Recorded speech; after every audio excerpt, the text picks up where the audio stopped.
Olá, turma! Nessa aula de hoje nós vamos estudar a classificação das ações previdenciárias. Não dá para a gente exaurir em uma aula todos os tipos, todas as possibilidades de ação previdenciária que existem no ordenamento jurídico. Então, eu selecionei as mais importantes ou as mais frequentes no nosso dia a dia da advocacia previdenciária.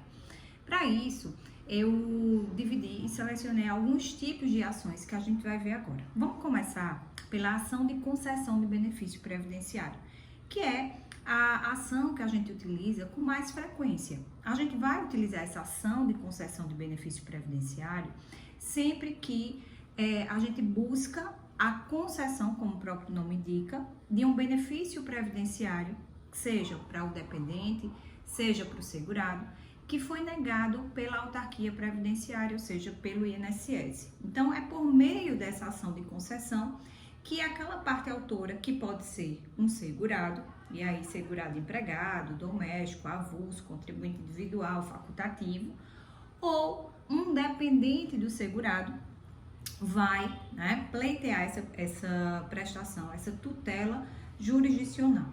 Então, quando a gente busca nessa ação de concessão de benefício previdenciário, nós temos a obrigação de fazer e temos a obrigação de pagar uma quantia certa. Então, na obrigação de fazer, a gente busca uma tutela específica. Por exemplo, eu busco a concessão de uma aposentadoria por incapacidade permanente. Eu busco a concessão de um auxílio incapacidade temporária que foi negado porque não se reconheceu a incapacidade daquele segurado.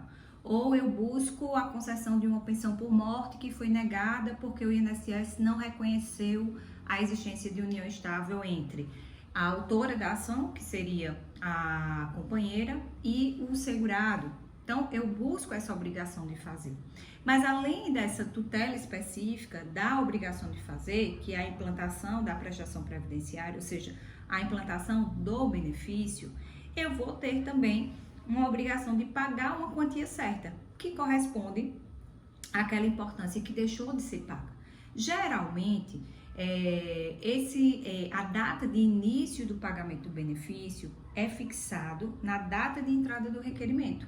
Então, imagina que entre a data de entrada do requerimento e a decisão final judicial, eu vou ter alguns meses, se aquela ação judicial ela for procedente, significa que eu vou ter alguns meses ou anos que não foram pagos entre a data de entrada do requerimento e a data da concessão dessa tutela jurisdicional. Então, vai surgir aí também uma obrigação de pagar uma quantia certa.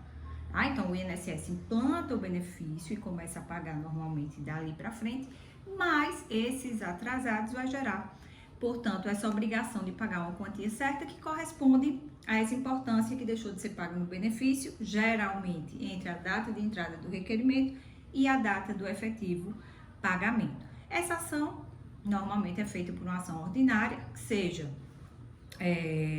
pela Justiça Federal Comum, seja pelo Juizado Especial Federal, vai depender do valor da causa, que a gente já estudou nas aulas anteriores, ou se a gente estiver tratando de um benefício acidentário que tem um nexo de causalidade com o trabalho, a gente vai ter que pleitear na Justiça Comum. O segundo tipo de ação é a ação de revisão de benefício previdenciário. Então, por meio dessa ação revisional de benefício previdenciário, eu tenho um interessado que já é titular de um benefício previdenciário, mas ele busca o quê? Ele busca uma situação, uma posição jurídico-previdenciária mais vantajosa. Por exemplo, eu tive um benefício que foi concedido, mas eu não concordo com o valor, com a forma de cálculo, ou, por exemplo, o INSS não reconheceu todo o tempo como especial, ou não reconheceu o tempo como sendo função do magistério, e isso tudo vai impactar na regra de concessão do benefício, no valor do benefício. Então, você pode ter ali uma situação de alguém que já esteja recebendo o benefício previdenciário, mas pretende uma revisão daquele benefício por algum erro, por alguma omissão do INSS. Então, eu vou ter a ação de revisão do benefício previdenciário. aqui também eu vou ter uma obrigação de fazer, que seria a revisão do benefício, e sendo deferido, eu também vou ter uma obrigação de pagar uma quantia certa. Por quê? Eu vou ter um benefício que foi deferido de uma forma errada, de uma forma equivocada.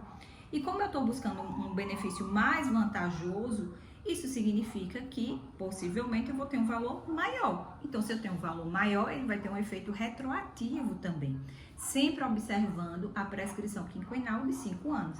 Então, eu vou ter a revisão do benefício, né, da data da implantação da decisão judicial para frente, mas vou receber os efeitos financeiros também para trás, observando-se essa prescrição quinquenal que eu falei para vocês. Temos também a ação revisional de reajustamento do benefício. Aqui eu tenho também uma pessoa que já é titular do direito, mas que ele, né, não concordou com a forma que o benefício está sendo reajustado.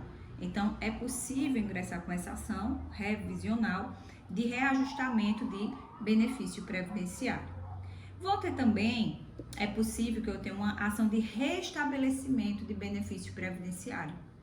Aqui, quando eu falo assim, uma ação de restabelecimento de benefício previdenciário, aquele titular do direito, ele teve o direito, ele teve o benefício concedido em algum momento, mas por algum motivo esse benefício ele foi cessado, ele foi encerrado, ou seja, eu tenho aí uma cessação do benefício ou uma suspensão do benefício que ela é indevida. Então, eu posso buscar esse restabelecimento do benefício. Por exemplo, eu posso ter um auxílio em capacidade temporária que foi cessado porque se verificou de alguma forma a recuperação daquele segurado para o trabalho. Então, eu posso entrar com a ação de restabelecimento desse benefício previdenciário. Tenho também a ação de manutenção do benefício previdenciário. Aqui, eu tenho, né, uma situação iminente de prática de atos administrativos que podem ser invasivos daquele direito. Né? Então, eu tenho uma ameaça de cancelamento, uma ameaça de cessação, de suspensão. Geralmente, às vezes, quando o INSS implementa um processo de investigação de irregularidades, de fraudes, e dá um prazo para que responda, e sob pena de suspensão daquele benefício. Então, eu poderia ter também essa ação de manutenção do benefício previdenciário. Tenho, por fim, né, dentre essas ações que eu selecionei para vocês, a ação de manutenção, a ação de anulação de benefício previdenciário. E aí vocês poderiam dizer, Marcela, mas quem vai pedir a anulação de um benefício previdenciário?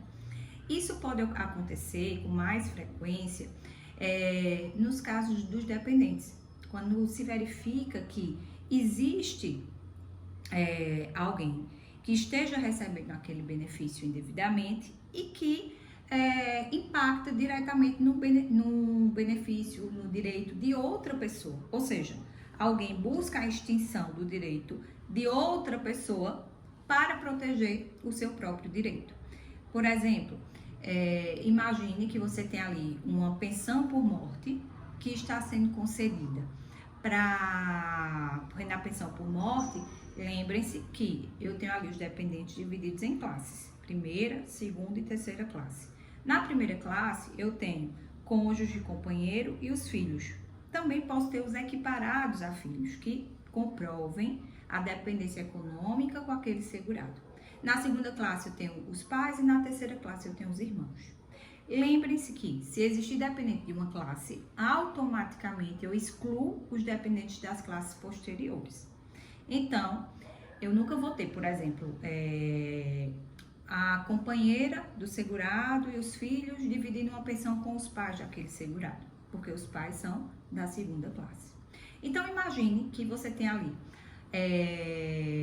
o filho, né, um segurado que faleceu e deixou filhos menores de 21 anos de idade, que se habilitaram à pensão. E você tem uma mulher que também se habilitou à pensão, alegando que convivia em união estável com aquele segurado. Então, imagina nesse exemplo que eu tenho ali o segurado que deixou a pensão para 2 filhos e para essa companheira que se habilitou alegando que convivia em união estável. Logo, eu vou ter uma pensão por morte rateada em partes iguais para esses 3 dependentes. Então, imagine que os filhos queiram excluir a companheira do direito da pensão, provando que, na data do fato gerador, que seria o óbito, o pai, que faleceu, não vivia mais em união estável com aquela mulher. Então, seria o caso de uma ação de anulação de benefício previdenciário contra aquela mulher que se diz, né, que se dizia conviver em união estável na data do óbito. Então, é uma situação que pode acontecer e que vai se buscar aí justamente essa anulação, ou seja, a extinção do direito de alguém, né, para beneficiar outros. E geralmente acontece nos casos de pensão por morte. Temos outras ações, como eu disse, não vou pretender exaurir aqui, mas, por exemplo, tem uma ação declaratória de filiação à Previdência Social, ação para averbação de tempo de contribuição, ação para prestação de tutela administrativa adequada, ação de expedição de certidão de tempo de contribuição. Por exemplo, eu quero uma CTC, né, do INSS para averbar no regime próprio de Previdência Social, mas eu não consegui administrativamente, eu posso ingressar com a ação judicial solicitando que o INSS emita a certidão de tempo de contribuição para fins de averbação em outro regime, né, de previdência, que seria o regime próprio de Previdência Social. Então, isso é um panorama das ações, de alguns exemplos de ações previdenciárias que a gente pode ter nessa nossa, né, área, nesse campo do direito previdenciário. E eu recomendo para vocês a leitura do capítulo que trata das ações previdenciárias do livro do professor José Antônio de Savares, que está na bibliografia da nossa disciplina. Fico por aqui e a gente se vê na nossa próxima aula.